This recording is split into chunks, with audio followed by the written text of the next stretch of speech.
What's up, everybody? Welcome back from the weekend. This is I almost said this is XMV. Wow. I've been hearing so much about XMV all weekend. We'll get to that in a minute. But this is Talk Wrestling here on NoDQ.com and, of course, YouTube.com.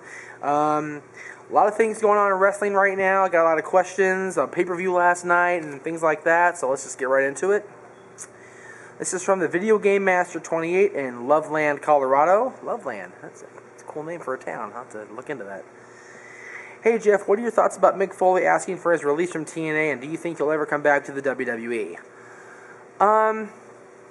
It wouldn't surprise me if Mick returned to WWE, to be honest with you. That's where he belongs. Mick Foley is, through and through a WWE guy. He's, associated with WWE more than he ever will be with TNA, despite, he's been with TNA the last few years. But I firmly think that he is a WWE Hall of Fame bound guy.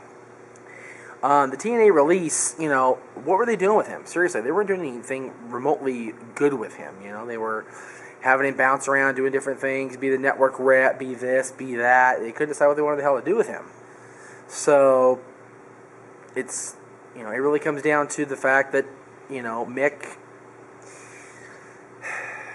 I don't say Mick is a WWE guy. I think we all agree that Mick's greatest success was in WWE. Yes, he was in ECW. Yes, he was in WCW. Yes, he was in Japan, and the hardcore matches and things like that. But I think we all know him best as Mankind, Cactus Jack, Dude Love from the WWE. So WWF even. I don't go that far.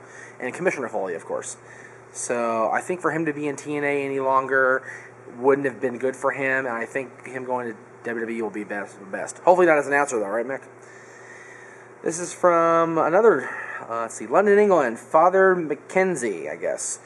What are my thoughts on Tommy Dreamer leaving WWE, leaving TNA? Well, he returned to WWE. Another guy that's left TNA recently and is going to WWE possibly. That's the difference between Tommy Dreamer and Mick Foley. I don't see really a place for Tommy Dreamer in WWE other than a creative role, behind the scenes, agent type thing. I think that Tommy leaving TNA is good for Tommy. I think Tommy realizes finally that his body is done and he wants to go home, be with his girls, and be with his wife. And I don't think we'll see much of Tommy at all in WWE other than a creative standpoint, if you will. Mike likes that, right? Yeah, Mike, when I talk about Dusty Rhodes, right? Okay, anyway. And I didn't get a name on this one, but what are my thoughts on last night's pay-per-view, Slammiversary? Mr. Anderson winning the championship, etc. What are my thoughts on the new pay-per-view Destination X featuring the X Division, and which stars do you want to return for one night only? I wrapped up in one question there. First of all, Slammiversary was pretty predictable, I thought.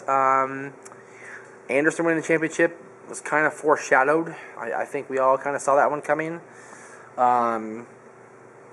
But the other title matches did not change hands. The championships, Mickey retained, Abyss retained, Beer Guns, if you will, retained.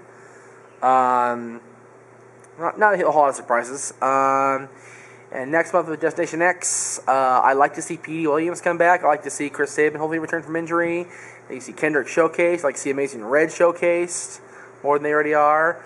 Jay Lethal. How about Jay Lethal coming back for one night only? Daniel's in the X Division for one night only. AJ in the X Division for one night only.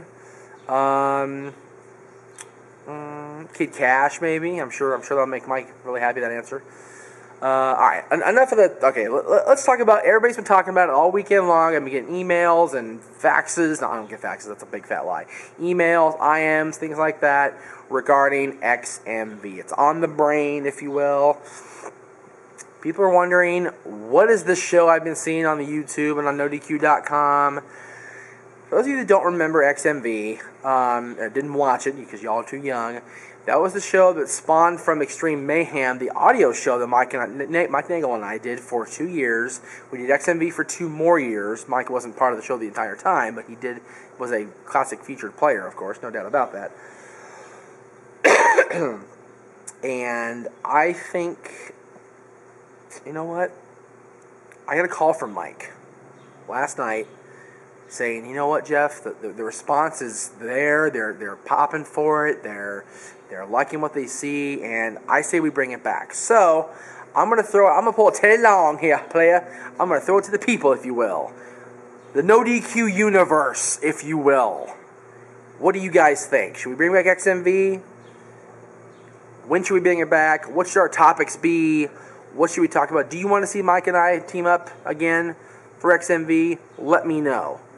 Facebook.com/TalkWrestlingHost, NoDQ.com, YouTube.com/NoDQCW. You can Facebook Aaron at /AaronRift, of course.